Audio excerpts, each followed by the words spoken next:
Hello everyone. చాలామంది స్టూడెంట్స్‌కి ఉండే ప్రాబ్లమ్ ఏంటంటే, ఎంసెట్ అయిపోయాక ఇంజినీరింగ్‌లో ఏ బ్రాంచ్ తీసుకోవాలో తెలవకపోవడం. ఇంట్లో వాళ్ళు ఒక బ్రాంచ్ తీసుకోమంటే, అనేవాళ్ళు ఇంకొక బ్రాంచ్ తీసుకోమనడం. ఇలా డిఫరెంట్ డిఫరెంట్ సజెషన్స్ వస్తూ ఉంటాయి. ఏ బ్రాంచ్ కరెక్ట్‌గా చూజ్ చేసుకోవాలో తెలియక కన్‌ఫ్యూజన్‌లో ఉంటారు. దీనికి రీజన్ ఏంటంటే, బ్రాంచెస్ మీద మీకు కరెక్ట్‌గా అవేర్‌నెస్ లేకపోవడం. ఈ వీడియోలో సీఎస్‌సి గురించి మీకు కావాల్సిన డీటెయిల్స్ అన్నీ డిస్కస్ చేద్దాం. So, outcomes. What is computer science? Computer science అంటే ఏంటి? దాని ఫార్మల్ డెఫినేషన్ ఏంటి అనేది చూద్దాం. నెక్స్ట్ 4 ఇయర్స్‌లో మీ జర్నీ ఎలా ఉంటుంది? ఏ ఇయర్‌లో మీరు ఏమేమి నేర్చుకుంటారనేది చూద్దాం. Next 4 subjects of CSC. మీరు మీ ఎంటైర్ సీఎస్‌సి కోర్స్‌లో కోర్సెస్ మీద ఎక్కువ ఫోకస్ చేయాలి? ఎక్కడెక్కడ యూజ్ అవుతాయి అనేది చూద్దాం. నెక్స్ట్ మీ గ్రాడ్యుయేషన్ అయిపోయాక, సీఎస్‌సి అయిపోయాక మీకు ఆపర్చునిటీస్ ఉంటాయి తర్వాత అనేది చూద్దాం. Next career paths after graduation. Graduation తర్వాత మీరు డిఫరెంట్ పాత్స్ ఉంటాయి. చాలా స్పెషలైజేషన్స్ ఉంటాయి సీఎస్ఈలో. సో, ఆ స్పెషలైజేషన్స్ ఏంటి? మీకు జాబ్ రోల్స్ ఉంటాయి అందులో అనేది చూద్దాం. నెక్స్ట్ లాస్ట్‌కి సెల్ఫ్ అసెస్మెంట్ క్రైటీరియా అని ఒక 2 పాయింట్స్ చెప్తాను. వీడియో ఎండ్ వరకు చూడండి. ఆ 2 పాయింట్స్ మీరు సెల్ఫ్ అసెస్మెంట్ చేసుకొని, మీరు ఈ సీఎస్ఈ కోర్స్‌కి ఫిట్టా కాదా అనేది తెలుసుకోండి. Next what is computer science? అసలు ఫస్ట్ కంప్యూటర్ అంటే ఏంటి? జస్ట్ ఇమాజిన్ ఒక 10 లార్జ్ నంబర్స్ నేను మల్టిప్లై చేయాలనుకుంటాను అనుకోండి. ఈ టాస్క్‌ని మాన్యువల్‌గా నేను పెర్ఫార్మ్ చేస్తే మినిమమ్ ఒక 2 మినిట్స్ పడుతుంది. కానీ ఇదే సేమ్ టాస్క్ నేను కంప్యూటర్‌కి ఇస్తే అది సెకండ్స్‌లో నాకు రిజల్ట్ ఇస్తుంది. ఇక్కడ కంప్యూటర్ ఏం చేస్తుందంటే యూజర్ ఇచ్చిన ఇన్పుట్‌ని క్యాలిక్యులేట్ చేసి అవుట్‌పుట్ ప్రొడ్యూస్ చేస్తుంది. సో, ఒక ఫార్మల్‌గా డెఫినిషన్ చెప్పాలంటే a machine which takes input, processes the input and produces the output. So, this is the formal definition of computer. ఇందులో ఈ ప్రాసెసింగ్ అనేది సింగిల్ టాస్క్ కాదు. ఈ ప్రాసెసింగ్‌లో చాలా ప్రాసెస్ అనేది ఉంటాయి. డిఫరెంట్ ఫేజెస్ అనేవి ఉంటాయి. సో, కంప్యూటర్‌లో హార్డ్‌వేర్, సాఫ్ట్‌వేర్, ఇంకా లాజిక్స్, ఆల్గోరిథమ్స్ అని ఇలా చాలా ఎంబెడ్ అయి ఉంటాయి. అన్నీ కలిసి వర్క్ చేస్తే మాత్రమే మనకి అవుట్‌పుట్ అనేది ప్రొడ్యూస్ అవుతుంది. సో, ఇందాక ఎగ్జాంపుల్‌లో చూసినట్టు ఈ కంప్యూటర్ అల్టిమేట్‌లీ ఏం చేస్తుందంటే మన లైఫ్‌ని ఈజీ చేస్తుంది. మనం ఎంతో ఎఫర్ట్స్ పెట్టి, టైం పెట్టి చేసే వర్క్‌ని ఈ కంప్యూటర్ ఈజీగా సెకండ్స్‌లో సాల్వ్ చేస్తుంది. సో, ఈ కంప్యూటర్‌ని మనం ఎక్కడెక్కడ యూజ్ చేయొచ్చు, డిఫరెంట్ సెక్టార్స్‌లో ఎలా వర్క్‌ని సింప్లిఫై చేయొచ్చు, ఇంకా ఎఫిషియంట్‌గా ఎలా పర్ఫార్మ్ చేయొచ్చు టాస్క్స్‌ని, రియల్ వరల్డ్ ప్రాబ్లమ్స్‌ని ఎలా సాల్వ్ చేయొచ్చు అనేది మొత్తం కూడా మీరు కంప్యూటర్ సైన్స్‌లో నేర్చుకుంటారు. నెక్స్ట్ వచ్చేసి కోర్ సబ్జెక్ట్స్ ఆఫ్ సీఎస్ఈ. మీరు కంప్యూటర్ సైన్స్ అండ్ ఇంజినీరింగ్ ప్రోగ్రామ్‌లో ఏ సబ్జెక్ట్స్ మీద ఎక్కువ ఫోకస్ చేయాలి అనేది ఇప్పుడు చూద్దాం. C as a computer science student మనం చేయాల్సిన వర్క్ ఏంటంటే కోడ్ రాయడం. ఈ కోడ్‌ని చాలా రకాలుగా రాయొచ్చు. డిఫరెంట్ లాజిక్స్‌ని యూజ్ చేయొచ్చు. సో, ఏ లాజిక్‌ని యూజ్ చేసినా కూడా మనకు అల్టిమేట్‌గా ఆన్సర్ అనేది వస్తుంది. కానీ ఇక్కడ ఒక 2 ఫ్యాక్టర్స్ అనేవి బాగా ఇంపాక్ట్ చేస్తాయి మనం రాసిన కోడ్‌ని. First time. మనం రాసిన కోడ్ ఎగ్జిక్యూట్ అవ్వడానికి ఎంత టైం తీసుకుంటుంది. Next space. మనం రాసిన కోడ్ మన సిస్టమ్ స్పేస్ ఎంత ఆక్యుపై చేస్తుంది. ఈ 2 ఫ్యాక్టర్స్ మీద మనం రాసిన కోడ్ అనేది ఎఫెక్ట్ అవుతుంది. మీరు రాసిన కోడ్ ఎప్పుడు ఎఫెక్టివ్‌గా పనిచేస్తుందంటే, మీరు యూజ్ చేసిన డాటా స్ట్రక్చర్స్ అండ్ ఆల్గోరిథమ్స్ అనేవి మీ యూజ్ కేస్‌కి పర్ఫెక్ట్‌గా సూట్ అయినప్పుడు. సో, ఒక్కొక్క కేస్‌కి ఒక్కొక్క type of data structure and algorithms అనేవి యూజ్ చేస్తూ ఉంటాం. ఏ కేస్‌లో, ఏ సిట్యుయేషన్‌లో ఏది యూజ్ చేస్తే ఎఫెక్టివ్‌గా మనం కోడ్ చేయొచ్చు అనేది తెలుసుకొని కోడ్ చేయడం అనేది చాలా ఇంపార్టెంట్. ఇది మీరు మాస్టర్ చేయగలిగితే మాత్రం ఖచ్చితంగా ఒక హై ప్యాకేజ్ జాబ్ మీ చేతిలో ఉంటుంది ఆఫ్టర్ యువర్ గ్రాడ్యుయేషన్. సో, మన దగ్గర డాటా ఉంది. ఆ డాటాని ఒక స్ట్రక్చర్డ్ ఫార్మాట్‌లో స్టోర్ చేసిన డాటాని రిట్రీవ్ చేసుకొని, యూజ్ చేసుకునే ప్రాసెస్‌ని మనం డాటా స్ట్రక్చర్స్ అండ్ ఆల్గోరిథమ్స్‌లో నేర్చుకుంటాం.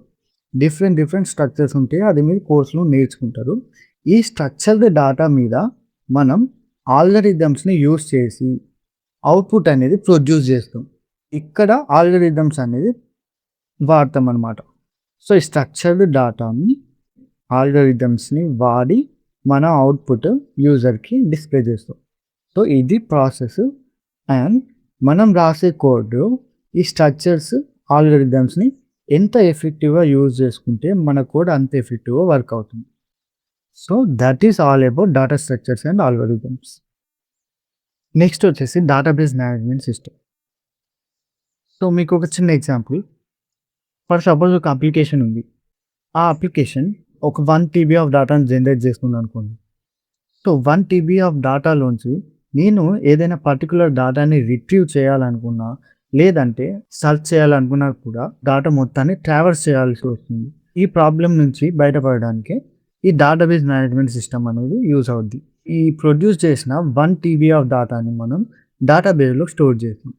ఈ డేటాబేస్‌ని డేటాబేస్ మేనేజ్మెంట్ సిస్టమ్ మేనేజ్ చేస్తూ ఉంటాయి. సో, ఫాస్ట్‌గా రిట్రీవ్ చేయడానికి, ఫైండ్ చేయడానికి, కొన్ని కాంప్లెక్స్ రిలేషన్స్‌తో డేటాను రిట్రీవ్ చేయడానికి డేటాబేస్ మేనేజ్మెంట్ సిస్టమ్స్ అనేవి యూజ్ అవుతాయి మనకి. ఇదంతా మీరు కోర్స్‌లో నేర్చుకుంటారు. సింపుల్‌గా చెప్పాలంటే మన దగ్గర లార్జ్ అమౌంట్ ఆఫ్ డేటా ఉన్నప్పుడు దాన్ని ఒక సిస్టమాటిక్ ప్రాసెస్‌లో మేనేజ్ చేయడమే డేటాబేస్ మేనేజ్మెంట్ చేసే పని. ఆ సిస్టమాటిక్ వే ఏంటి అంటే టేబుల్స్. ఈ స్ట్రక్చర్డ్ ఫార్మాట్‌ని యూజ్ చేసుకొని మనం ఎఫిషియంట్‌గా డేటాని సెర్చింగ్, రిట్రీవింగ్, ఇన్సర్టింగ్, మోడిఫైయింగ్ ఇలాంటి ఆపరేషన్స్ అన్ని చేస్తూ ఉంటాం. So, that is all about database management systems. This is one of the main subject on which computer efficiency depends on. నార్మల్‌గా మన డివైసెస్‌లో డిఫరెంట్ సాఫ్ట్‌వేర్స్ ఉంటాయి. అండ్ ఆ సాఫ్ట్‌వేర్స్ రన్ అవ్వాలంటే వాటికి హార్డ్‌వేర్ రిసోర్సెస్ అనేవి అవసరం.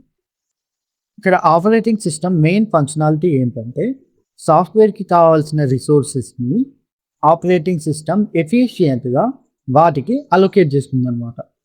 So, multiple software applications run అవ్వడానికి operating system ఈక్వల్‌గా అన్నిటికి ఈ హార్డ్‌వేర్ రిసోర్సెస్‌ని అలొకేట్ చేస్తూ ఉంటుంది. సో, మన system execution time operating system మీద డిపెండ్ అయి ఉంటుందన్నమాట. సో, అందుకే ఆపరేటింగ్ సిస్టమ్ కోడ్స్ మన సిస్టమ్ యొక్క ఎఫెక్టివ్‌నెస్‌ని డిసైడ్ చేస్తుంది. Next computer networks. మీకు ఒక చిన్న ఎగ్జాంపుల్ చెప్తా. మీరు డైలీ లైఫ్‌లో వాట్సాప్ యూజ్ చేస్తూ ఉంటారు. సో, వాట్సాప్‌లో మీరు ఒక మెసేజ్ సెండ్ చేస్తే అది ఎక్కడో ఉన్న ఇంకొక డివైస్‌కి ఎలా రీచ్ అవుతుంది అనేది ఎప్పుడైనా ఆలోచించారా? సీ, ఒక 2 డివైసెస్ ఉన్నాయి. మీరు సెండ్ చేసిన మెసేజ్ ఇంకొక డివైస్‌కి రీచ్ అవ్వాలంటే ఖచ్చితంగా ఈ 2 డివైసెస్ మధ్యలో ఒక కనెక్షన్ అనేది ఉండాలి. సో, ఈ కనెక్షన్‌ని ఎస్టాబ్లిష్ చేయడం, ఈ ప్యాకెట్స్‌ని లేదా మీ డాటాని ఒక కంప్యూటర్ నుంచి ఇంకొక కంప్యూటర్‌కి రీచ్ అయ్యేలా చేయడం ఈ కంప్యూటర్ నెట్వర్క్స్‌లో చూస్తామన్నమాట. సో, ఈ కనెక్షన్ అనేది ఒక నెట్వర్క్. ఈ నెట్వర్క్ త్రూ మనం సెండ్ చేసిన మెసేజ్ అనేది ట్రావెల్ అవుతూ డెస్టినేషన్ డివైస్‌కి రీచ్ అవుతుందన్నమాట.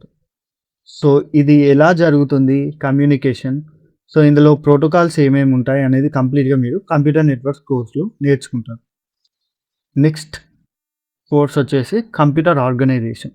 సో, ఇప్పుడు మన కంప్యూటర్‌లో చాలా హార్డ్‌వేర్ డివైసెస్ ఉంటాయి. లైక్ సీపీయూ అయినా, ర్యామ్ అయినా, స్టోరేజ్ యూనిట్ అయినా, ఇంటర్మీడియేట్‌గా డాటాని స్టోర్ చేసుకోవడానికి రిజిస్టర్స్ ఉంటాయి. డాటాని ఒక హార్డ్‌వేర్ యూనిట్ నుంచి ఇంకొక హార్డ్‌వేర్ యూనిట్‌కి ట్రాన్స్‌ఫర్ చేయడానికి బసెస్ అనేవి ఉంటాయి. సో, మనం ఒక ఇన్‌పుట్ కంప్యూటర్‌కి ఇస్తే, ఆ input different units through pass అయ్యి ఎలా అవుట్‌పుట్‌గా చేంజ్ అవుద్ది అనేది కంప్లీట్‌గా మీరు కంప్యూటర్ ఆర్గనైజేషన్‌లో నేర్చుకుంటారు. Compiler design. సో, అసలు ఈ సబ్జెక్ట్ ఎందుకు అంటే నార్మల్‌గా కంప్యూటర్స్‌కి మన లాంగ్వేజ్ అర్థం కాదు. మనం రాసిన ప్రోగ్రామింగ్ లాంగ్వేజ్ కూడా కంప్యూటర్‌కి అర్థం కాదు. కంప్యూటర్‌కి అర్థమయ్యే లాంగ్వేజ్ ఏంటంటే జీరోస్ అండ్ వన్స్. సో, మనం రాసిన కోడ్ కంప్యూటర్‌కి అర్థమయ్యేలా చేయాలి అంటే ఈ కంపైలర్ ఈజ్ మోస్ట్ ఇంపార్టెంట్.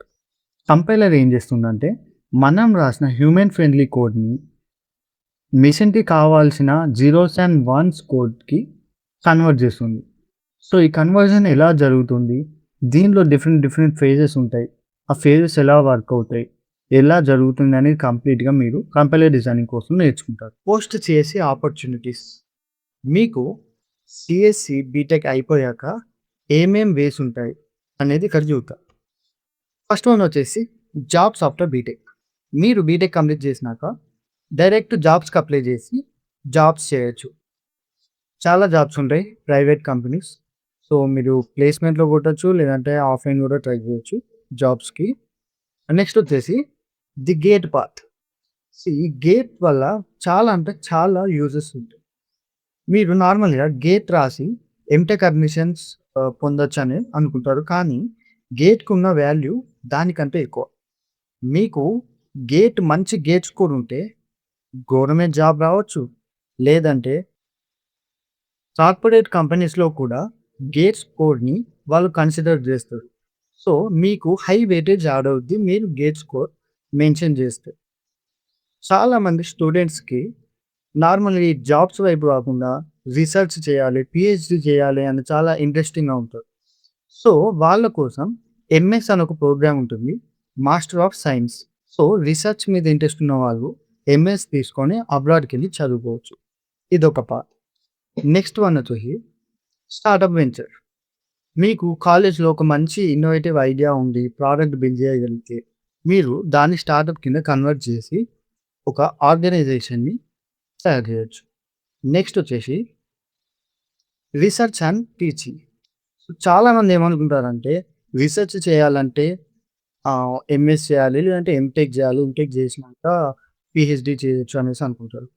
కానీ ఇప్పుడు అలా లేదు. రిసర్చ్‌కి బీటెక్ తర్వాత డైరెక్ట్‌గా పీహెచ్‌డీలో జాయిన్ అయ్యే ఛాన్స్ ఉంటుంది. ప్రొఫెసర్స్ కింద ఒక మంచి రిసర్చ్ చేసి మీరు టీచింగ్ ఫీల్డ్‌కి వెళ్ళొచ్చు. సో, ఇది మీరొక గ్రేట్ ఆపర్చునిటీ. నెక్స్ట్ వచ్చేసి కెరియర్ పాత్స్ ఆఫ్టర్ గ్రాడ్యుయేషన్. మీరు గ్రాడ్యుయేషన్ అయ్యాక ఇంతకుముందు మాట్లాడుకున్నట్టు డిఫరెంట్ స్పెషలైజేషన్స్ ఉంటాయి. ఏఐ అని, క్లౌడ్ అని, బ్లాక్ చైన్ అని, సైబర్ సెక్యూరిటీ అని.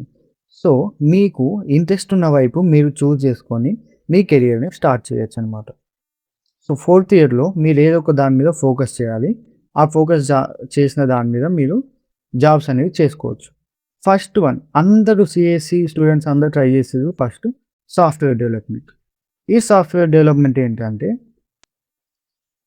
కంపెనీస్ సాఫ్ట్‌వేర్ డెవలప్ చేస్తూ ఉంటారు క్లయింట్స్‌కి. అది ఏ సాఫ్ట్‌వేర్ అయినా కావచ్చు. వెబ్‌సైట్ సాఫ్ట్‌వేర్ అయినా కావచ్చు. ఒక సిస్టమ్ సాఫ్ట్‌వేర్ అయినా కావచ్చు. ఏదైనా కావచ్చు. ఇందులో మెయిన్‌గా మీరు ఫోకస్ చేసేది డేటా స్ట్రక్చర్స్ పైన. నెక్స్ట్ వచ్చేసి full stack developer. Full stack developer అంటే మీరు యూజ్ చేసే వెబ్‌సైట్స్ ఉన్నాయి కదా! ఆ వెబ్‌సైట్స్‌ని కంప్లీట్‌గా ఎండ్ టు ఎండ్ డెవలప్ చేయడమే full stack developer work. Next వచ్చేసి data scientist. This is all about analysing. Next cloud engineer. అసలు ఈ క్లౌడ్ అంటే ఏంటి? డెవాప్స్ అంటే ఏంటి? అనేది కూడా చాలా interesting topics and most important in today's world. ఇవి కూడా మీరు నేర్చుకుంటారు. క్లౌడ్ ఇంజినీరింగ్ కూడా అవ్వచ్చు మీరు. సో, నెక్స్ట్ వచ్చేసి ఏఐఎంఎల్ ఇంజినీర్. నౌఎడేస్ ఏఐఎంఎల్ అనేది సెకండ్ ఇయర్ నుంచే ఇంట్రడ్యూస్ చేస్తున్నారు చాలా కాలేజెస్. మీకు ఈజీగా నేర్చుకునే స్కోప్ ఉంటుంది మీ కాలేజ్‌లో. Next cyber security analyst. Cyber security మాత్రం చాలా లిమిటెడ్ సీట్స్ ఉంటాయి. చాలా లిమిటెడ్ కాలేజెస్‌లో ఉంటది ఈ బ్రాంచ్ అనేది. మీకు ఒకవేళ కావాలనుకుంటే మీరు సెల్ఫ్ స్టడీ చేసి సైబర్ సెక్యూరిటీ నేర్చుకోవచ్చు. సైబర్ సెక్యూరిటీలో మీ కెరియర్‌ని స్టార్ట్ చేయొచ్చు. Next self assessment criteria. మీరు మీ ఎబిలిటీని సెల్ఫ్ అసెస్ చేసుకొని మీరు సీఎస్‌సికి ఫిట్టా కాదా అనేది తెలుసుకోండి. నేను ఒక 2 పాయింట్స్ చెప్తాను ఇప్పుడు. ఫస్ట్ పాయింట్ వచ్చేసి ability to learn new tools regularly. ఈ టెక్నాలజీస్ అన్నీ కూడా day by day regularly change అవుతూ ఉంటాయి. టెక్నాలజీ ఇంప్రూవ్ అవుతూ ఉంటుంది. సో, మీరు ఈ డైనమిక్ లెర్నింగ్‌కి అడాప్ట్ అవ్వగలగాలి. అండ్ నెక్స్ట్ క్రైటీరియా వచ్చేసి ability to sit for hours and maintain concentration. మీరు కంప్యూటర్ సైన్స్‌లో మాస్టర్ చేయాలంటే మాత్రం coding is most important. And data structures and algorithms మీ కోడ్‌ని ఎఫిషియెంట్ చేయడానికి యూజ్ అవుతుందని మాట్లాడాం కదా! సో, డేటా స్ట్రక్చర్ నేర్చుకోవడం కూడా చాలా ఇంపార్టెంట్. సో, అందులో మీరు ప్రాబ్లమ్స్‌ని సాల్వ్ చేయాలన్నా, మీ కోడ్‌ని ఎఫిషియెంట్‌గా రాయాలన్నా కూడా you have to sit for hours to right a code. So, మీకు కాన్సంట్రేషన్‌గా కొన్ని హవర్స్ కూర్చొని ఒక వర్క్ చేసేంత ఎబిలిటీ ఉంటే మీరు ready to choose CSC in your BTech. And you are perfectly fit for CSC. ఒకవేళ మీలో లేకున్నా కూడా సీఎస్‌సి తీసుకొని మీరు నేర్చుకోవాల్సిన ఫస్ట్ 2 హ్యాబిట్స్ ఏంటంటే ఈ 2.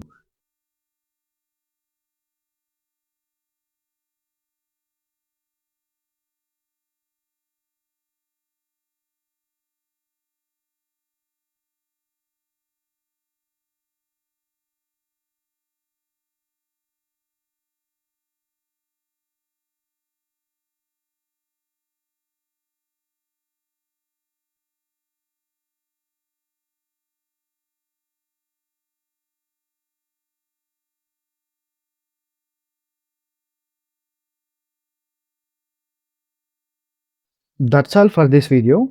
I hope you understand all about CSE. If you found this helpful and if you want to listen more on this channel, do subscribe.